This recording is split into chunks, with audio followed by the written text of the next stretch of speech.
घर में टीवियों पर अगर कथा आए तो भले सुनो चाहे नहीं सुनो, 5-10 मिनट उस टीवी को चालू कर छोड़ा करो, जिससे वो शिव महापुराण के शब्द हमारे घर के वातावरण को शुद्ध करें।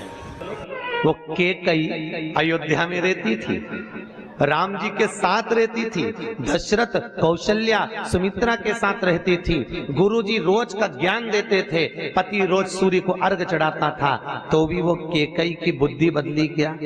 अरे बोलो तो नहीं। और वह विभीषण को देख लो, जो रावण की लंका में रहता था, पूरे राक्षसों में रहता था, सारे मदिरापान करने वालों में रहता था, सारी प्रवृत्ति से बेकारों के साथ रहता था, उसके बाद भी विभीषण बिगड़ा क्या?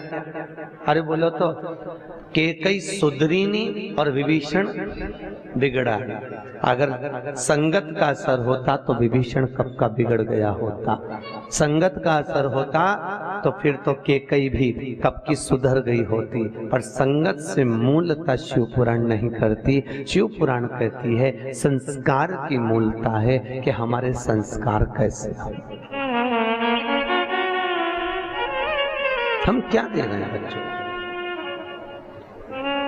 कौवा और हंस की दोस्ती हो गई, दोनों रहने लगे। कौवे ने कहा हंस से, भाई मुझे बहुत भूख लग रही है, कुछ ला दे। हंस गया तुरंत, ठीक है मैं तेरे लिए कुछ लेकर आता हूँ। और हंस दौड़ कर गया। हंस क्या चुपते थे? मोती। हंस मोती लेकर आ गए, ले ये मोती ले। और कौवा बोला भैया ये कैसे खाएंगे, हम खाएंगे तो हमारी तो चोंची टूट जाएगी। अब कौवा मोती कभी खाया हो तो खाएगा, हम नहीं खा सकते। हंस कहते हैं भैया हम तो यही पाते हैं इसलिए तुमको ये खिला दिया। अरे भाई, कौवा भूखा रहने लगा, 8 दिन निकल गए। आज कौवे ने कहा हंस अब तू मेरे यहाँ चल।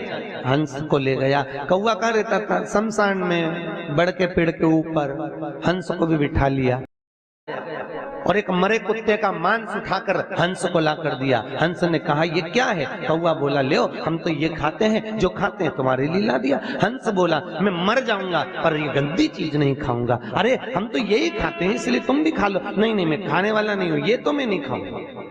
दोनों बात कर रहे थे, नीचे एक राजकुमार बैठा था, वो मांस का टुकड़ा उस राजकुमार पर गिर गया। राजकुमार को क्रोध आया, उसने कौवे को साध कर बाण छोड़ा। जैसे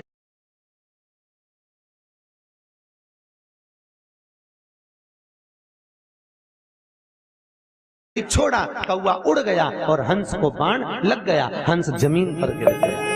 हंस जमीन पर गिरा और जैसे ही हंस जमीन पर गिरा, राजकुमार ने हंस से कहा हंस देव मैंने तो कौवे को बाण मारा था और बाण तुमको लग गया। अरे हंस बोला राजकुमार तो ये तुम्हारी दिक्कत नहीं, ये तुम्हारी गलती नहीं, गलती मेरी है।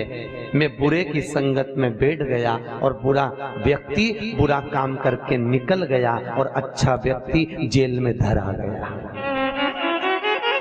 जो बुरा होता है वो बुरा कर्म कर कर निकल जाता है, बुरा करने वाला व्यक्ति बुराई कर कर निकल जाता है। बुरा कर्म करने वाला व्यक्ति अपना बुरा तत्व ग्रहण कर कर, बुरा तत्व प्रसिद्ध कर कर निकल जाता है। पर जो अच्छा है, जो अपनी बुद्धि से, चित्त से, अपने मनन से जो बहुत अच्छा है, वो धरा जाता। श्री नारद जी महाराज ने तप किया, रामचरितमानस में आपने श्रवण किया, शिव महापुराण में भी लिखा है देव ऋषि नारद तप करे, कामदेव को जीत लिया। जब कामदेव को श्री देवऋषि नारद ने जीता तो सबसे पहले देवऋषि नारद कामदेव को जीतकर अगर पहुंचे तो सीधे पहुंचे भगवान शंकर के पास। क्यों? क्योंकि भगवान शंकर ने कामदेव को नहीं जीता था, कामदेव ने शिव जी की समाधि को तोड़ दिया, समाधि को तोड़ दिया।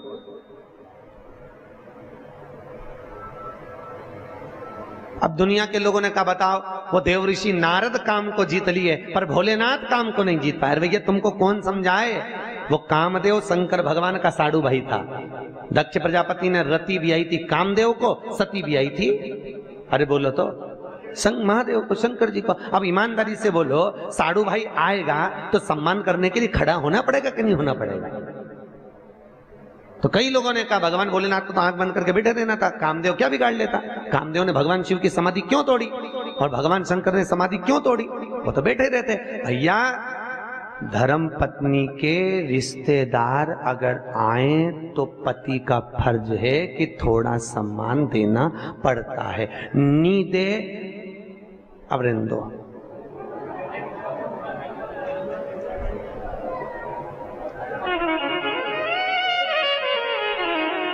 सम्मान।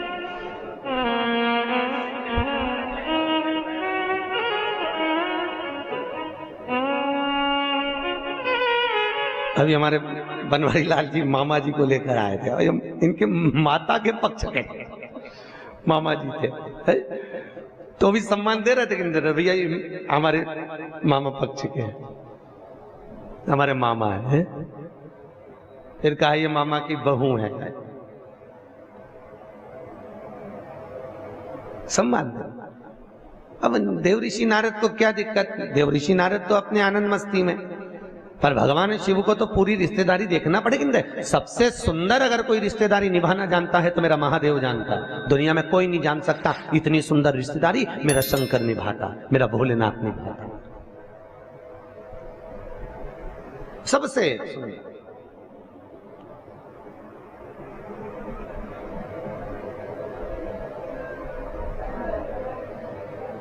और उसके बराबर कोई दुनिया में रिश्तेदारी निभा भी नहीं सकता।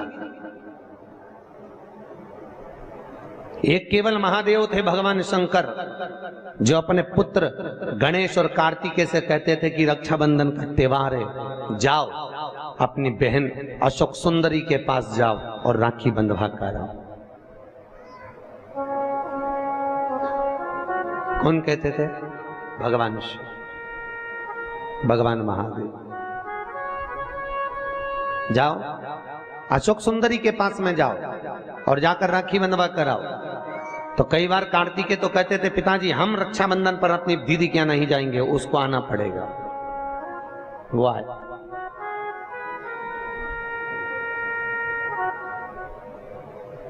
तो भगवान भोलेनाथ कहते थे कार्तिकेय जब तक माता पिता अगर जीवित हैं तब तक घर के बेटे को अपनी बहन के दरवाजे पर जाते रहना चाहिए।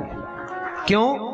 बुजुर्ग माँ बाप नहीं जा सकते, वृद्ध माता पिता अपने बेटी के घर बार बार नहीं जा सकते। क्यों? क्योंकि अधिक मास की कथा में लिखा है अगर बेटी के घर का एक अन्न का दाना खा ले तो व्यक्ति मरते समय उसके मुख में तुलसी का दल नहीं मिलता। अगर बेटी के घर का एक गिलास पानी पी लो तो मरते समय गंगा जल नहीं मिलता। ये अधिक मास में आप लोग जो 33 मालपुए का दान करते हो, क्यों करते हो?